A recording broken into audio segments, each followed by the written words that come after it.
As many of you know, when I got into real estate, I was the single mother of 3 kids, and any deal I could put together, whether it was a buy or whether it was a sale, I was going to do it. And I did that for probably, I'm going to say around 10 years.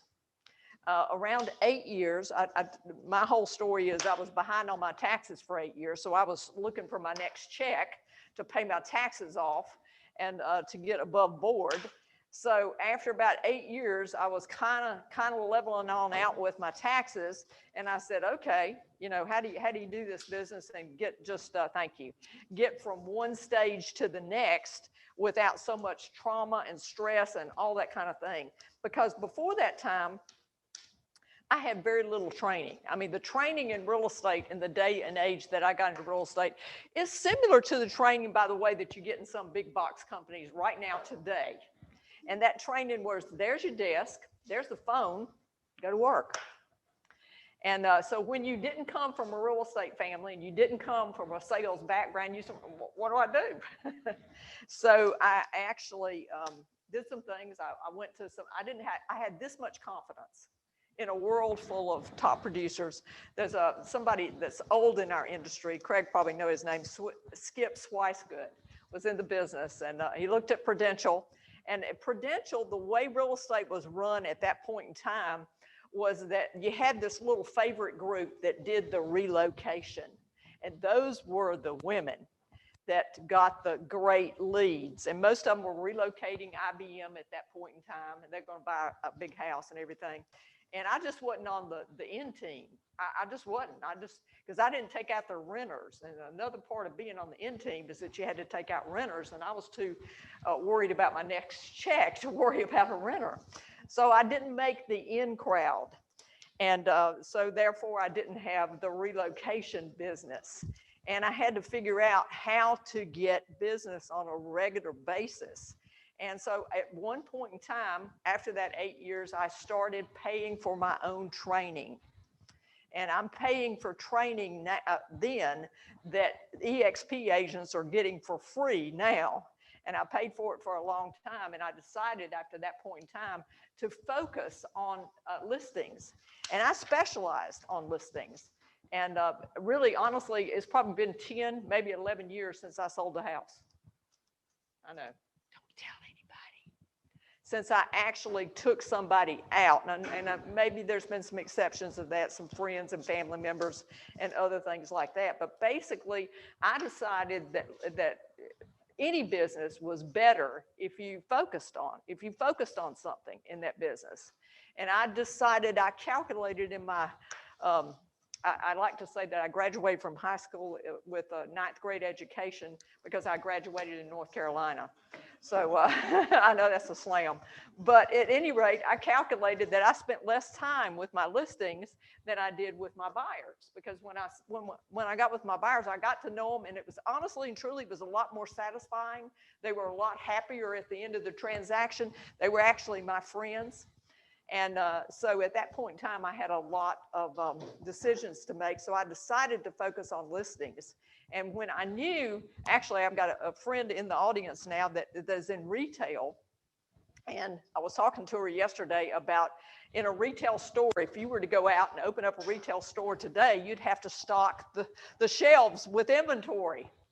And you'd have to have a lot of money. Depends on what kind of store you're going to open, but you might have to have millions and millions and millions of dollars worth of money to stock your shelves, and then you sell it, make a profit. Well, in real estate, you can stock your shelves by getting a listing. So I said, you know what? And that was the thing that stopped my income from going in this really big roller coaster that was going. So I believe focus is important. I also have seen very successful agents focus on relocation, focus on working with buyers. I know one very successful agent in Florida who has 7 assistants, and she works on relocation buyers. And she still makes a high income. I'm talking 500,000. I'm talking over $1 million for this particular agent. I talk about agents that I know on my team that have made $500,000 working with buyers. So it doesn't have to be listings. It has to be your idea and your business plan of what's going to suit you and your lifestyle and how you want to do it. Now, what's changed today about listings as opposed to when I first started out listing property? Well, when I first started out listing property, there were a lot of for sale by owners. There were not any tech companies like we've got today with Open Door, like we've got today with all the new ones. Orchard, have y'all heard about Orchard? My goodness, I can't keep up with them, but I can tell you one thing, every one of them is going to come into the Triangle because the Triangle is doing so good. I just heard this morning, somebody was telling me that they heard that our homes have increased in the 20% range. The last number that I heard is that our home values have increased by 17%. If somebody's heard higher than that, let me know. That was a reliable source. I think it was from TAR. So, but it could be in the 20s by now. I know that when, and not Amazon, but when Apple introduced that they were going to go to Austin, Texas, their home values increased by 33% in 1 year. So I look for the same thing to happen to us here in this market. But what has changed in this market, honestly, is the seller has so many options. You know, I always like to say that Donald Duck could sell a house in this market. I always like to say that even a turkey can fly in a hurricane. So, you know, when you've got the listings, you ultimately, most of the time, are going to get a sale. And that is a really good thing. So focusing on the listings is really, really important. So I would say that has changed because at one point in time, the average market was actually 6 months on the market.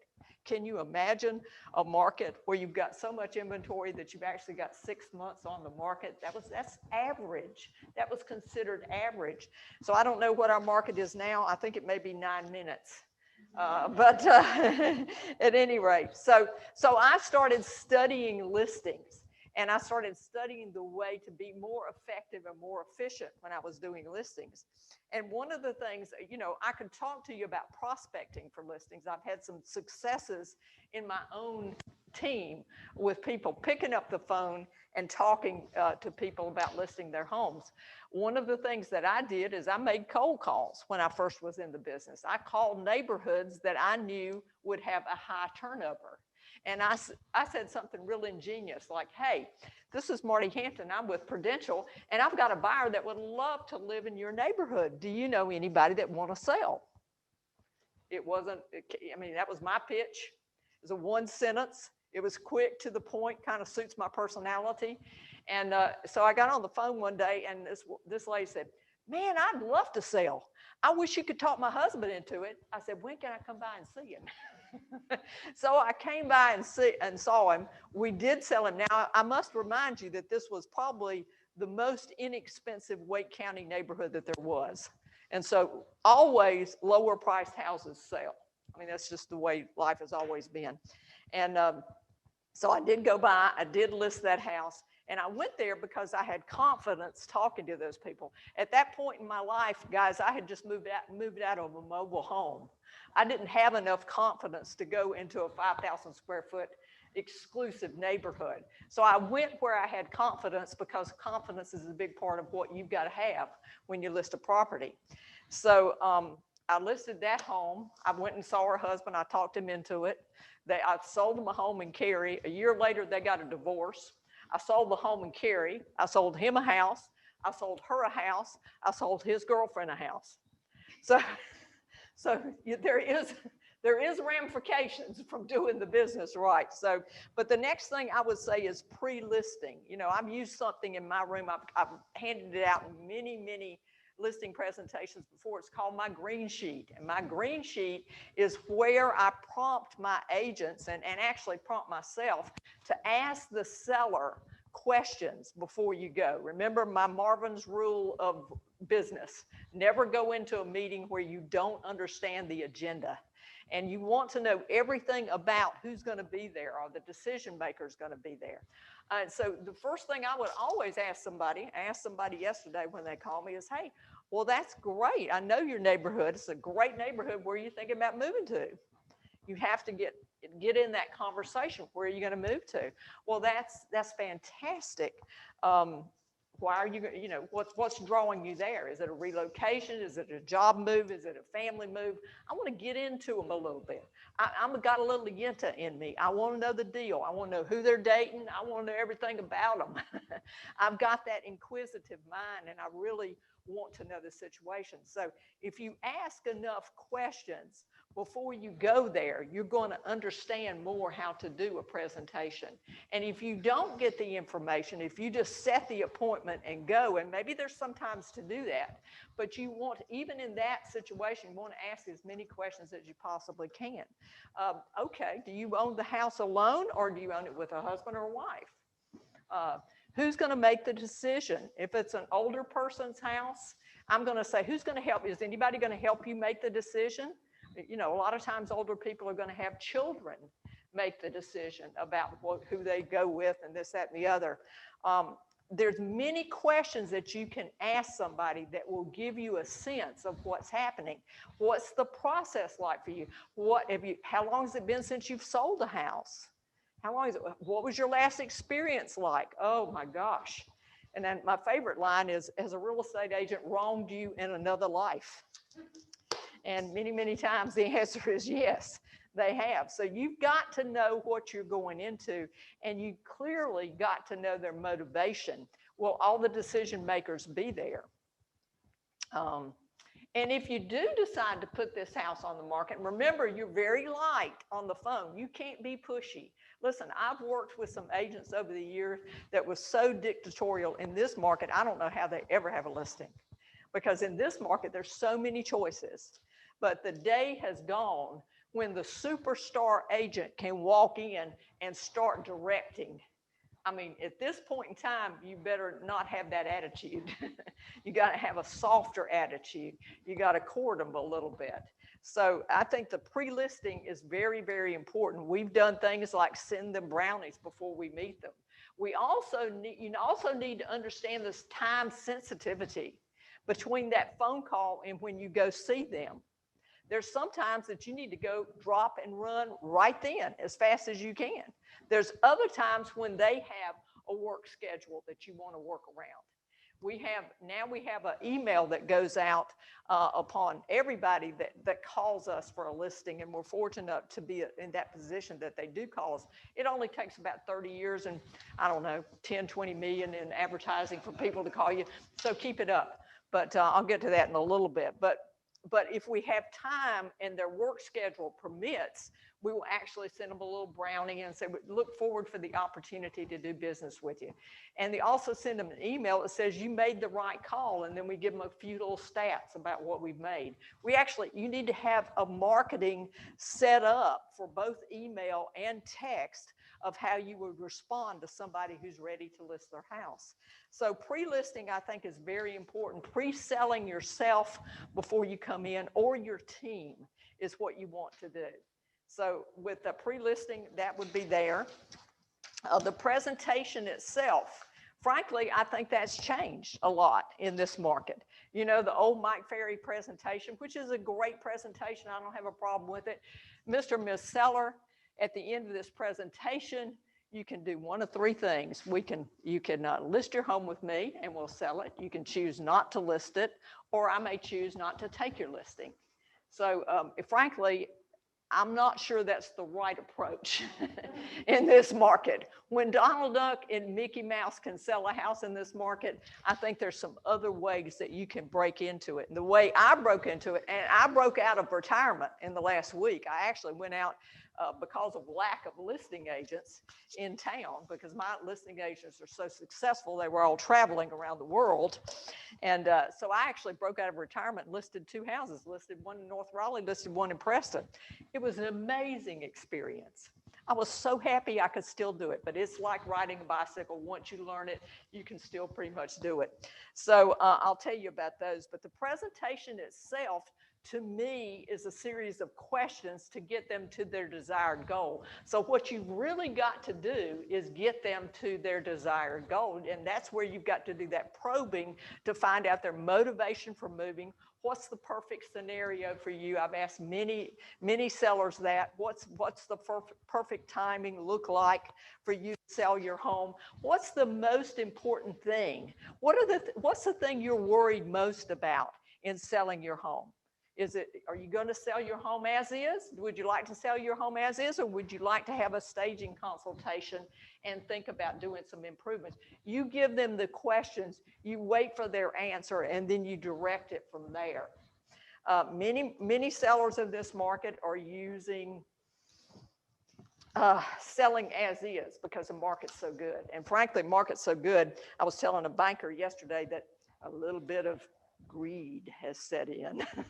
And that's the greed where you go to a house, you look at the numbers, you say, oh man, this house is worth $250,000. I'll probably list it for $3 million. And you get there and the seller wants to list it for $350,000. Has this ever happened to you? This can happen because in this kind of market, they're starting to get that information out there. So I'll tell you about that. I'll also tell you about the presentation. If you leave a house without the paperwork, the odds that you will get this listing decrease greatly. I had a month many years ago, probably 2007, where I got 42 listings. That's the most listings I've ever taken in 1 month. I was an expert at going through the paperwork. I said, okay, this is what's on this page. Make sure I got your address correct. This is what's on this page. The commission is there. I picked 2 things that were the most important on the page, and I went through the outrageous amount of paperwork that we've got instantly. Told them, this is what the page is. Here's your pen. Make sure you got 3 pens when you go to any listing appointment, 1 for the wife, 1 for the husband. Hopefully they sit on the same side of the table so you don't look like you're watching a tennis match, which is not my favorite place to be. I'd rather be on the same side of them, showing them that we're doing this together. It's a visual thing. It's a way to think.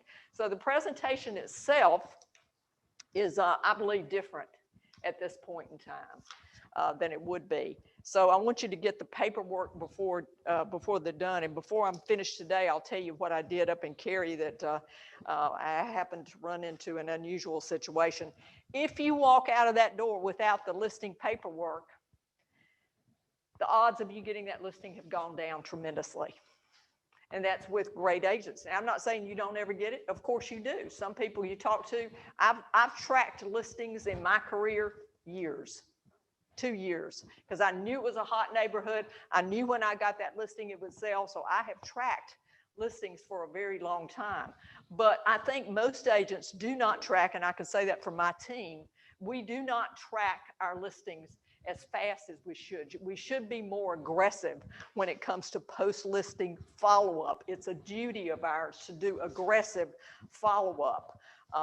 So the follow-up has got to do with marketing. If you're really organized, what you want to send somebody before you get, let's go back to the post listings. What could you send post listing?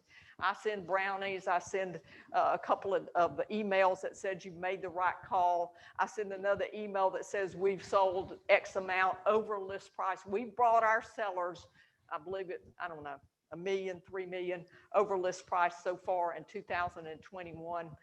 So I send some marketing there. But you also could send reviews.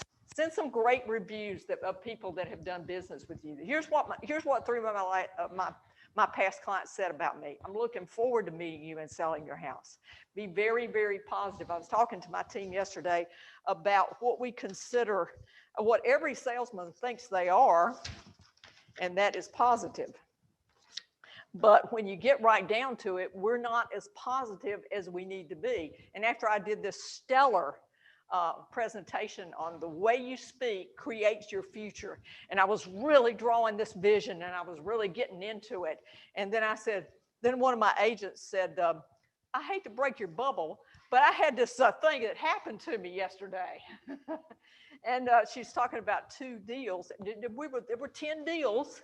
And I asked the agent for feedback, and the agent said, you know, we were one of the top 2, and they gave me the average, this, that, and the other. And she was so discouraged. And I said, look, your clients are discouraged. You're discouraged. Who's leading this bunch? You've got to stay more positive. You've got to take the leadership of being positive. And it's not an easy thing to do, because we get in a habit of speaking very we do real estate speak. We said, oh, I can't do that. I got to go to an appointment today. I have to go on an appointment today, instead of, hey, I get to go to an appointment today. It's just how you frame things. It's how you frame things in your life that will create what's going to happen to you. And that is so, so important. So if I could get you to understand that, that could change a lot of things in a lot of different areas, your career, your marriage, a whole lot of different places. So listen, on a listing agent, on a listing presentation, and I've always thought this, and I taught this before when the board would let me come down and teach there. I said, for the first 30 minutes, I don't talk, and I don't. I'm an expert at eye contact. I'm an expert at active listening. I'm an expert at focusing on you and letting you talk to me and tell me what's in your heart and your mind to do. I'm an active listener. I don't sit there with a sad face. I'm going to show some excitement. I'm going to roll my eyes. I'm going to say, and when I look at the bonus room and it's been painted Pepto-Bismol pink, I'm going to say, and they say, hey, we did it ourselves. I'm going to say, I'm not going to give any negative comments because I leave that for the stager. So I think in a listing presentation right now, today, you listen more, you talk less. The real band doesn't come on until 9 o'clock, folks. You've got to wait till the audience is ready for you to speak before you start blurting out typical real estate speak at 90 miles per hour the second you walk in the door. And we think we're building rapport by that, but we're not. We're not building rapport by that. That's just what we want to tell ourselves. We only build real rapport when we really intently listen to what they want and what they need, and then try to deliver on that. So my advice in a listing presentation is talk less, listen more. You need to know the where, the what, the why, the when. Ask all those questions. Ask every question you can think, and I can think of 10 more after asking all that. Recently, the next slide says, why sell now?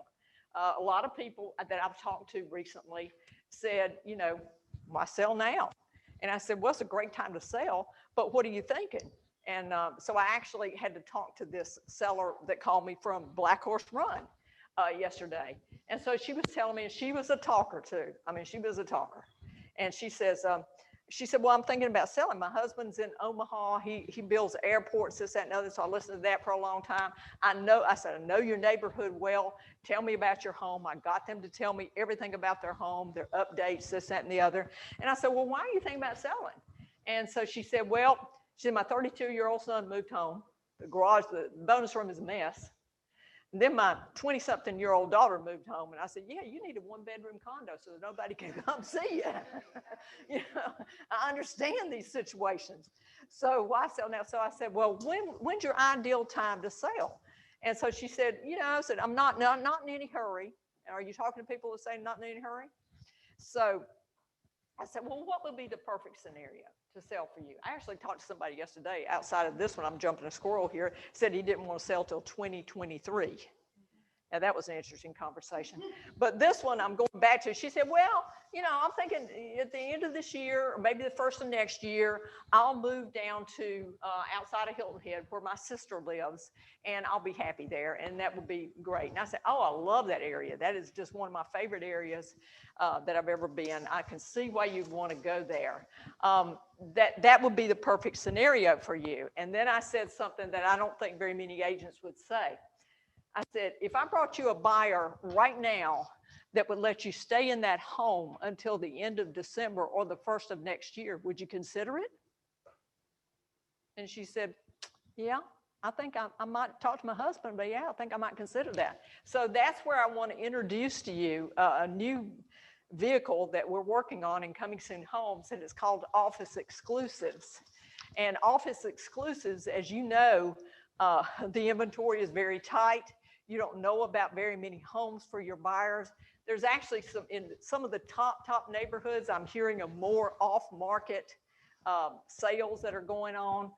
My spiel for an off-sale market is this is the worst time in the world to sell a house off the market.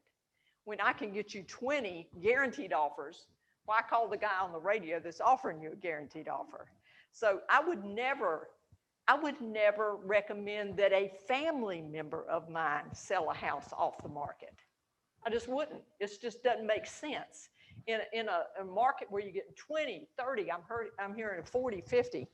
So I asked her that. I said, would you consider that? So what I would do with her, we'll probably go on that listing appointment next week, is I'll probably do an off-market, an office exclusive listing until the end of this year, until January of next year.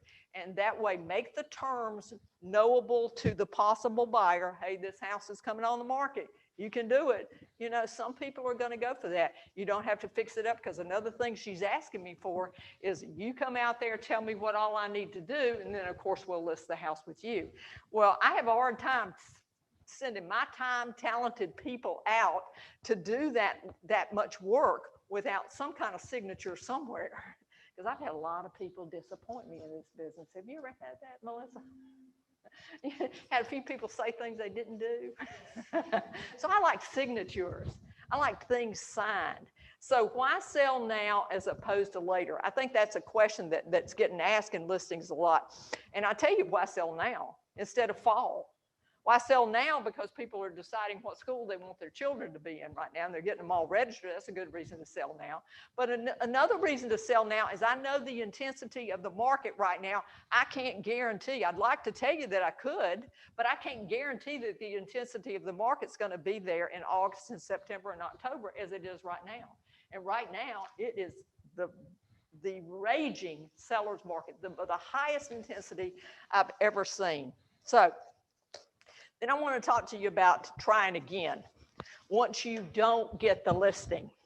And I want to talk to you about top teams. You know, a lot of things I've talked to you about are just going to be used by you individually as you grow your business. But as you grow your business and you become successful and you have a great team and you have something, I want you to think about two things. I want you to think about when somebody goes out and they don't get the listing, I want you to think about switching that opportunity to another agent within a reasonable period of time. If they say, okay, I'll get back to you Monday, maybe you don't switch that one. But if it's just something that the door is closed and it's just the person's not getting through, switch hit. Switch hit. Let your partner over there. Let somebody that's in the business with you. Let your partner go on that same listing appointment.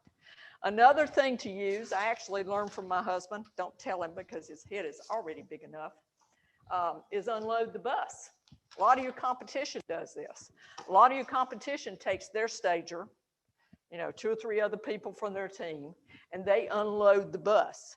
See, if they don't love your personality, if they don't connect with you, they might connect with somebody on your team. So that's another way that you can do it, because the game, the real deal is for you to have a consistent amount of inventory and listings so that you get a consistent income, so that you can do your business, so that you can grow. That's what we're about, is growth and progression. So unloading the bus is another thing that you can use. What you don't want to do is just let the listing die. You never follow up. I mean, what did they used to say? I follow up till they list or die. One of the two. It's not very pleasant. It's not very pleasant, but it is the way that we do business. So your life and your career is about progression and growth. And when you stop, and there's a lot of people in this business who stop training and stop growing. And it's not easy to continue to grow after you're comfortable. You know, frankly, you made more money than you ever thought you would. So why do you do it? You do it because if you're in the game, you're in it to win it. You're in it to do it best you possibly can.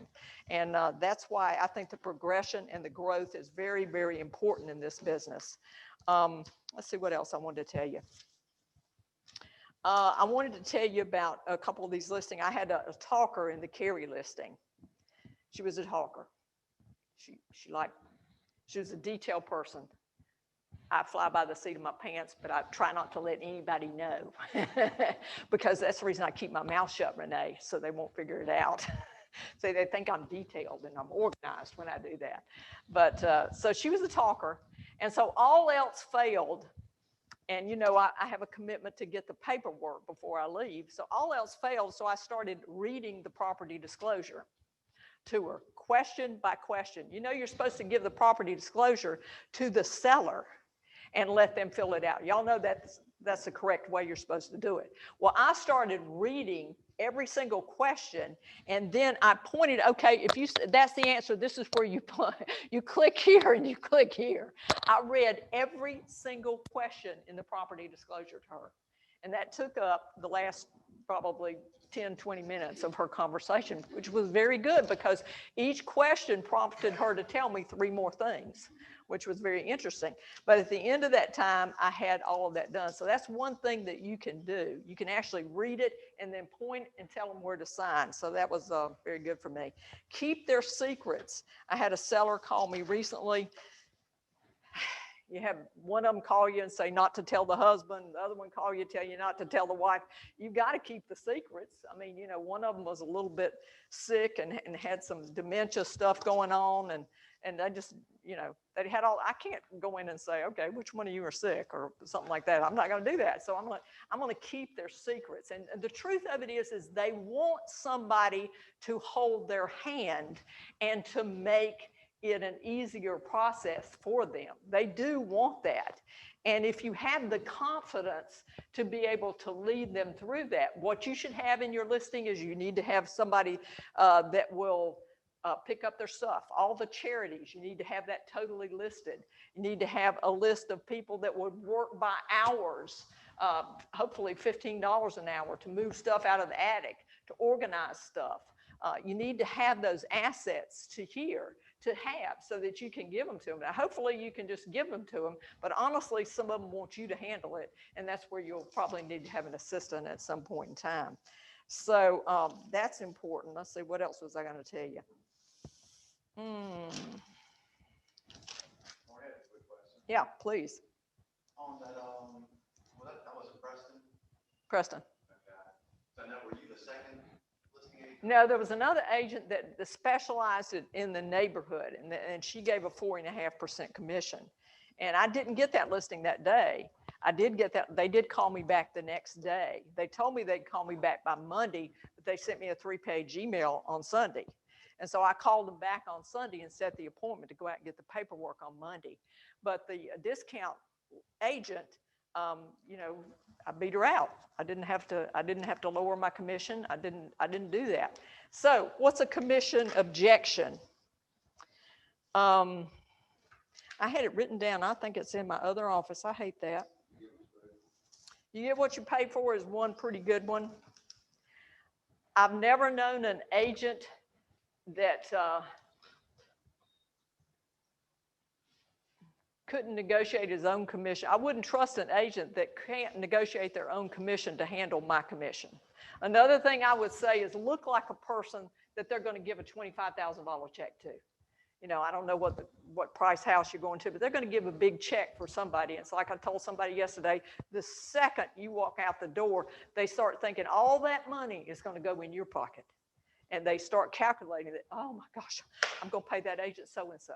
And so they need some reassurance really quickly from you. I'd say the next day, this is what's going to happen next. This is what's going to happen next. This is what's going to happen next.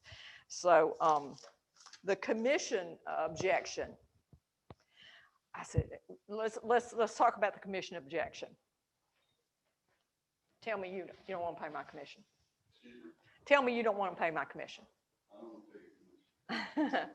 Well, I understand, Craig. In this market, Donald Duck can sell a house. You want to know the difference between my soul sign and their soul sign?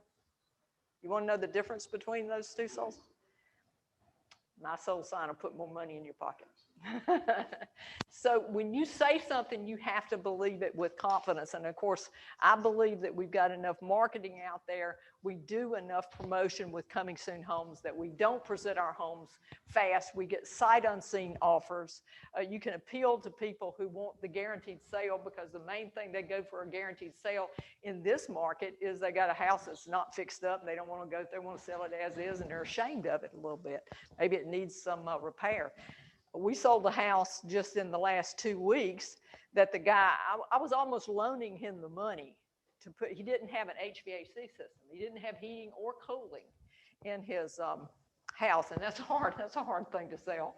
He also had holes in the doors and the floors. We did not ask how those occurred. We just knew that they occurred. So we said, I toyed with loaning him the money to do it, but then we just put it on the market. We sold it. We sold it for a high price with no repairs. We sold it as is. So in this market, you can take that house that's got the power line behind it. It's got a great shot of selling. There's less expired listings than there were before. And folks, I don't talk very long. This is the 35-minute version of listings. Tell me any questions you've got, and I'll be glad to answer them for you. One question. If we calculate out, we know that we're bringing in more money for our sold tons. Mm-hmm. Do we know what the difference is between a reduced commission versus our commission? I don't think I've got it in percentage. I know that we brought our sellers over $1 million. Personally, our team, this whole EXP building, I've got a sign out there, 3 million. So you can use whichever one you want to use. But I tell you what, I wouldn't go on a listing presentation right now without using the graph. That's a shame Martha's not in here. Maybe Nicole can show you. But have y'all all seen the graph of where EXP has moved to? Did I give it to you yesterday? Have you got that with you? Kia was in here yesterday, so I may have given it to her. Oh, I didn't. That's all right. Well, it's the 7 top real estate companies, and 14 months ago, it shows you that we were in bottom position, and now it shows you that we're not just in top position, we're in top position by quite a margin. I wouldn't go to a listing appointment without that.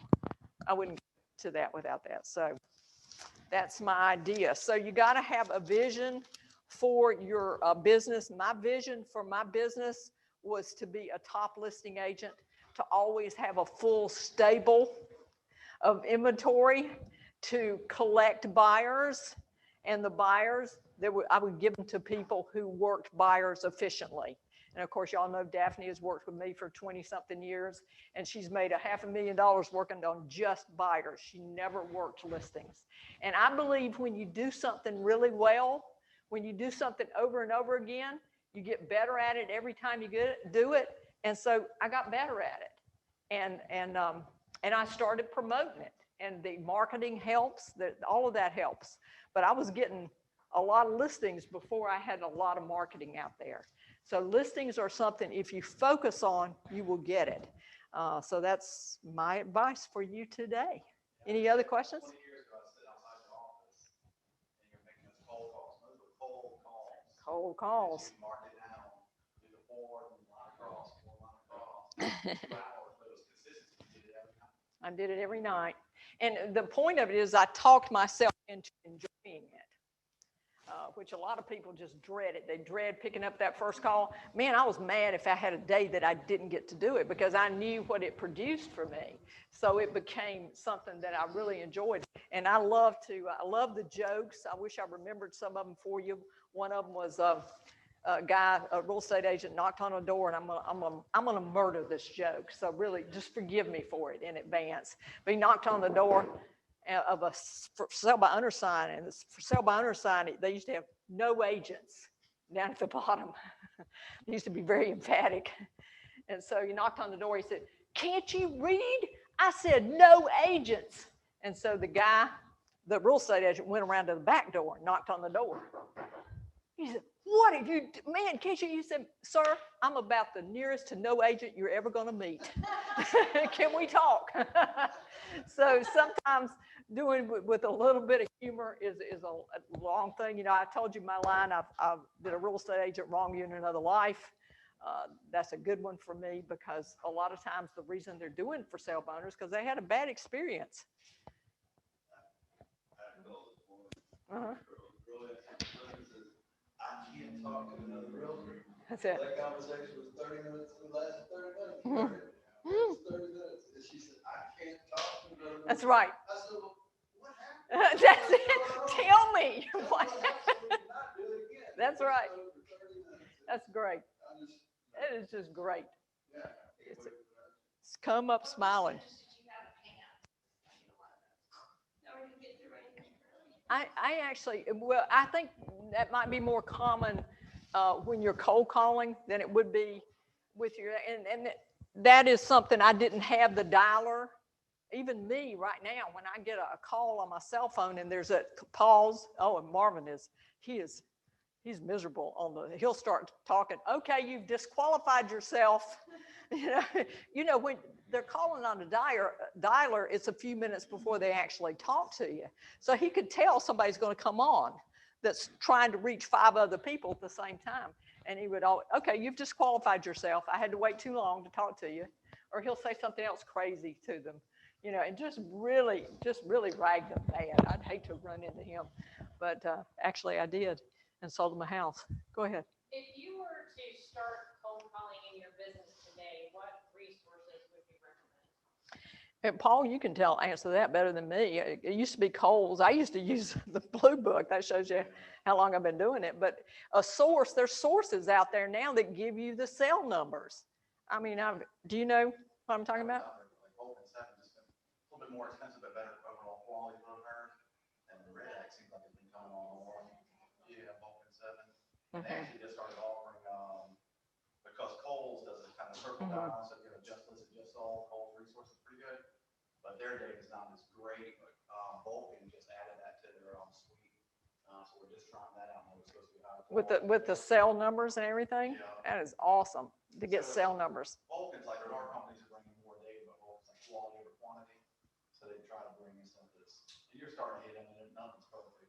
Nothing's perfect, but the numbers will outdo anything. You can't stop a man or woman that won't quit, and I just wouldn't quit. I had kids to raise. I didn't care about hang-ups. I cared about conversations, and the conversations that I had were there. Well, I think Mm-hmm. I'm currently taking my real estate class. I've completed 2 weekends. And the thing that they continually try to reinforce with us about, what happens after we do this is talk to a broker in charge. And our first question should be, what are they going to train us to do? Mm-hmm. How are they going to help us? Mm-hmm. And that's why I'm sitting Yeah. right here right now. Yeah. The observation I'm here new, but this is the best I've seen it earlier. Well, it's great for you to say this is natural salesman. Some of you have natural sales ability. I mean, let's just face it.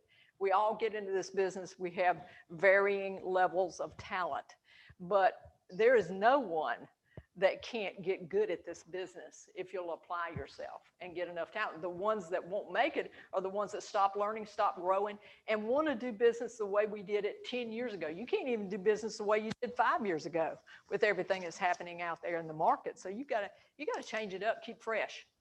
So last week, I received a phone call, and this particular phone call, it didn't come up as scam likely on my phone, and it was actually an extension for me back home, which for me is New Jersey. I'm originally from New Jersey. So I'm like, this is a 926 number. I was like, did the church change that number? My phone had been in church. I'm like, well, maybe this is the church phone. I answered the phone. Lady says to me, she says, hello, neighbor. Ah. Man, you live in North Carolina. In my head. And I'm like, well, I still have a New Jersey phone number, maybe. I'm like, well, man, I'm your neighbor. Where do you live? So she began to tell me about Yeah. what she lived. I said, well, man, how did you get my number? Because you calling me, and I'm in the state of North Carolina. I've been here 5 years. She said, well, I was on the white pages. Mm-hmm. People still use the white Yeah. pages. Yeah. She was on the white pages, and she looked at the addresses near her. Yeah. Guess what she was following them? Not in my, how many years in my 40, almost 48 years of life, have I ever seen a Jehovah's Witness call someone on the phone. Well. Kid you not. And I let her go with my whole presentation. I said, you know what, man, since you got me today, let's talk about it. I sat back, I listened to a whole presentation. She said, can I send you an email or a text message? I was like, man, I'm already into Bible studies, but you know what? It's always speaking. But I said that to say, we were speaking about marketing, and you guys were asking questions about how things transfer from back when you first started to, I think you're still going to have to be creative. Some things are going to call for that old type of marketing. Some things are going to call for the new type of marketing, because you can't market to a millennial the way you would market to someone of Right. Marty's Right. You just can't have the Right. same conversations. So I think there's gonna be a place for everything, but like Marty mentioned, so long as you're consistent with whatever you drop, whether it's Mondays and Tuesdays is for cold calling and Wednesdays and Thursdays is for something. So long as you have, a proven system that you have that you're actively working in relationship. Yeah, you got to go past the discouragement. You've got to be so committed that you go past the discouragement. And I recommend a book for the group. Sure. It's by Angela Duckworth. She's a psychologist, I'm sorry, and it's called Grit. I'm sure you've heard of Mhm. it, and it's an excellent book. It keeps you very motivated and shows that there's proven track record that you can have no sales experience, be someone that is a very introverted person, but if you stick to it and keep doing it day after day, even when it's very daunting, you will see those results. yeah, there's another book, so it's Go for No. And the guy calculated how many no's you got to get to a yes. So you just, when you hang up from a no, say, one more down. Only got 10 more to go until I get to my yes. So you can do it. It's all how you frame it. I'm telling you, your whole career is all how you frame it. It can be much bigger than you think it is right now, because when we're in the midst of, I told this story before, but I'm going to tell it again. When I was in the midst of raising my family, the checks were bigger, the months were bigger.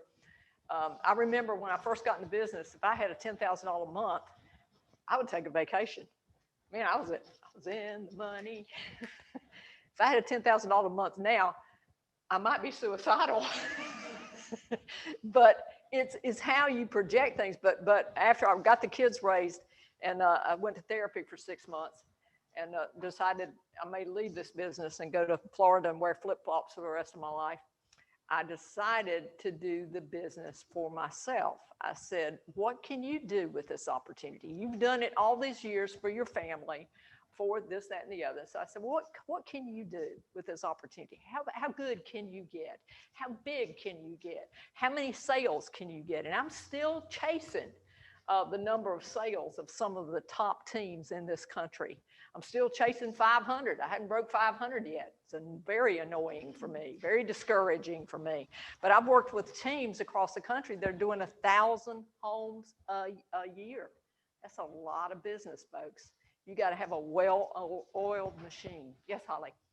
I would love for you to talk to us a little bit about door knocking, maybe targeted neighborhoods, be it detached or townhomes, price range of what you see, what our script should be going into it. Should it just be random with community information and recent sales in the area? Maybe pulling up a couple of MLS sheets, or just listed. I would go with just listed and just sold. I would always have door hangers with me if I didn't get them. I did door knock. I did talk to people that were out in the yard, and my wonderful script was, hey, I'm Marti Hampton with Prudential, and I've got a buyer that would love to live in your neighborhood. Do you know anybody that wants to sell? It just wasn't complicated. And then next thing I know, they were inviting me into their house, a stranger. And people will talk to you about real estate. If you were a brain surgeon, they might not have a conversation with you, but everybody thinks they know your business better than you know your business. So they'll talk to you about real estate. So I think door knocking is something I've personally done. I told you when I started in a very low price inventory area, because that was my confidence level. But when I was on, when you're on an inspection, instead of sitting there watching everything the inspector does, I'd be going next door and saying, hey, we're doing an inspection on this house next door because it's getting ready to close. Do you know anybody else in this neighborhood that's looking for a house? I mean, you got to use your time. See, what we don't do, we've never really calculated the time that we spend in this business and how to squeeze a lot of work into 1 hour, a lot of productivity into 1 hour. We just don't think that way. We'll just go search the computer for a while and think we're working. So, quick question, do you still feel that the old farming works? Just focus on a certain neighborhood, grow that deep and wide, and have that as your geographic area? I like that. I like that idea. I like that idea, especially when you're getting started. I like the idea of chasing your company soul sign. It doesn't have to be your soul sign if you haven't sold anything. It can be your team leader. It can be your company. EXP is selling a lot of houses right now. I guarantee you the ones that are selling are not getting sold. They're not getting calls around them. You can call them. And you can say, hey, we just sold that house. And you did. I'm in the same company as Renee. You know, I could say that. Renee's really good about marketing hers, and she should be teaching us about a lot of other things. But what I will tell you about is just the consistency will pay off. I know you can do it. Any fool can make it in this business because I did. So I'm convinced that you can do more than me. I'm convinced that you can do more than me because you've started at a whole lot bigger, better place than I started. So good luck, guys.